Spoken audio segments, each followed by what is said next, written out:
শিক্ষার্থী বন্ধুরা সবাই কুশল আছো। আমরা সেট ও ফাংশন অনুশীলনী 2.2 সাধারণ গণিত অধ্যায় 2 পঞ্চম ক্লাস। একটা খুবই গুরুত্বপূর্ণ জিনিস আমরা যা শিখেছি তার সাম অ্যান্ড সাবস্টেন্সটা আমি এখানে তোমাদের সামনে তুলে ধরেছি, খুব ভালো করে মনে রাখবে। যেমন ধরো অন্যয়, গণিতের পরিভাষায় যে সম্পর্কটা, বুঝতে পেরেছি, যে কোনো সম্পর্কটাই হলো কি অন্যয়। যেমন ভাই বোনের সাথে সম্পর্ক, মা ছেলের সাথে সম্পর্ক, ছোট বড় সম্পর্ক ইত্যাদি বোঝায়।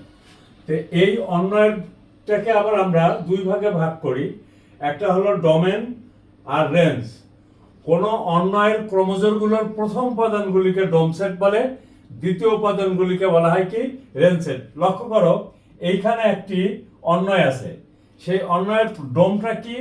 ডোমটা এখানে দেখো 2, 4, 6, এইটা হলো ডোম বা ডোম সেট। আর রেঞ্জটা হলো কি দেখো 4, 8, 12, 4, 8, 12, এইটা হলো রোম সেট। ক্লিয়ার বুঝতে পারছো বন্ধুরা? এরপরে দেখো ডোম আর রেঞ্জ গেল। এরপরে হলো অন্যয়কে সাধারণত দুই ভাগে প্রকাশ করা হয়, একটা হলো তালিকা পদ্ধতিতে আর একটা হলো তীর চিহ্ন দিয়ে প্রকাশ করা হয়। দেখো বন্ধুরা, তীর চিহ্নটা আমি তোমাদের দেখাই। এই দেখো এখানে কিছুক্ষণ আগে আমি লিখলাম, ওই দেখো 2, এই দেখো তালিকা দিয়ে বুঝালাম কত 4, তারপরে দেখো 4, এই দেখো বুঝালাম কত 8, তারপরে দেখো 6, সেটাকে বুঝালাম কত 12। এটা হলো তীর চিহ্ন দিয়ে বোঝানো হচ্ছে। আর তালিকা পদ্ধতিতে এই যে এরকম 2, 4, 2, 4, 4, 8, 6, 12। ক্লিয়ার বুঝতে পারছো বন্ধুরা? তালিকা পদ্ধতি এবং তীর চিহ্নের মাধ্যমে আমরা অন্যয়কে প্রকাশ করে থাকি। আর হলো অন্যয় থেকে ফাংশন।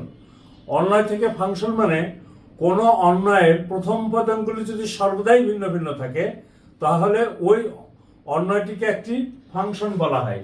খেয়াল করো বন্ধুরা, এখানে এই দেখো 1, আমি এখানে লিখলাম 1, তার খালি প্রথম উপাদানটা লিখছি, দেখো 2, 3, 4।